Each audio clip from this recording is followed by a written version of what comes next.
It's the last few minutes of a game. You need a goal whether you are losing, drawing or some other circumstance. But how do you go about scoring that goal in the most efficient way possible? After all, maybe adopting a possession approach and pushing the opposition backwards over the course of 5 to 10 minutes can work at the start of a game. But in this specific situation, you just don't have the time. No time for that.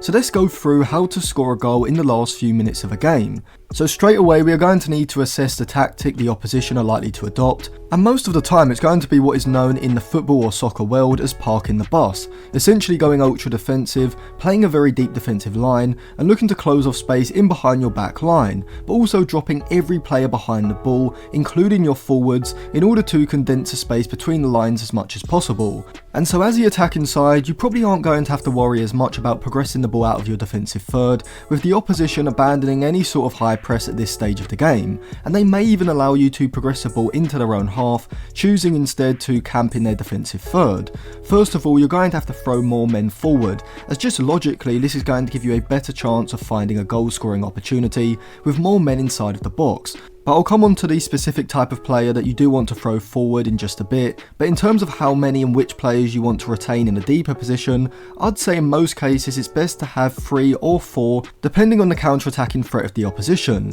If the opposition still have pacey attackers on the pitch at this point in the game, having 1 or 2 quick defenders in deeper areas is going to be crucial, but I would also say having a rest defence, which is just the players behind the ball whilst you have possession in the final third, who have the pace to recover long balls upfield, and defend in 1v1 situations in big spaces, is not only going to stop the opposition countering quickly, scoring and adding to their lead, but it's also going to allow you to recover the ball quickly and restart an attack, sustaining pressure and keeping the opposition boxed in. Now in possession, you still want to be trying to work the ball into players between the lines in central positions around the box, but because of the opposition's deep narrow defensive shape, the majority of the time it's going to be out wide where you have the most space. And so having at least 1 but preferably 2 players on each flank holding wide positions is going to allow you to create overloads and get into crossing positions. And you can do this most effectively with a switch of play. When the ball is on one side of the pitch, the opposition is going to shift over in order to condense the space, therefore leaving a lot of space on the opposite flank.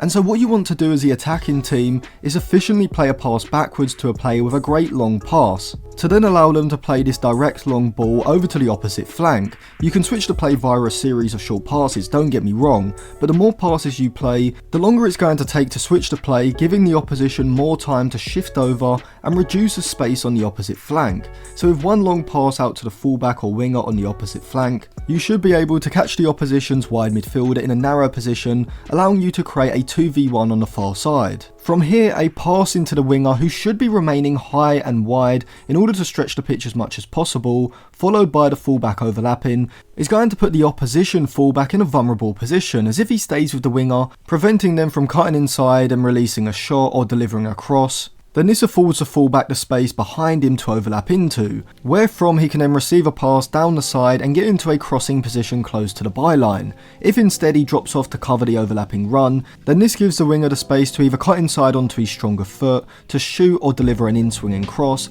or if he's on the side of his stronger foot he can deliver an out-swinging cross instead. And this is where pushing specific players forward into the box can give you a major advantage, and those players are aerially dominant players. This could be one of your centre backs, a target man striker, or just a tall lanky midfielder, anyone who's going to give you an aerial advantage from crossing positions. But it's not just from crossing positions where the use of aerially dominant players can help you score in the last minute. Take this example from Tottenham's 2019 Champions League semi-final second leg against Ajax, where Tottenham at this point in the game were going out but needed just 1 goal to go through. As Son collects the ball in the centre and plays a pass back to Davies and Sanchez, you can see that there's literally 10 seconds on the clock, and so they haven't got time to work the ball neatly into the final third, so instead they have to go direct. And Ajax are also holding a fairly high line for the situation, but up front Tottenham have a 6'4", 6'5" Fernando Llorente. Sanchez plays a long ball up into the air towards Llorente, and you can see Tottenham have 2 players positioned behind him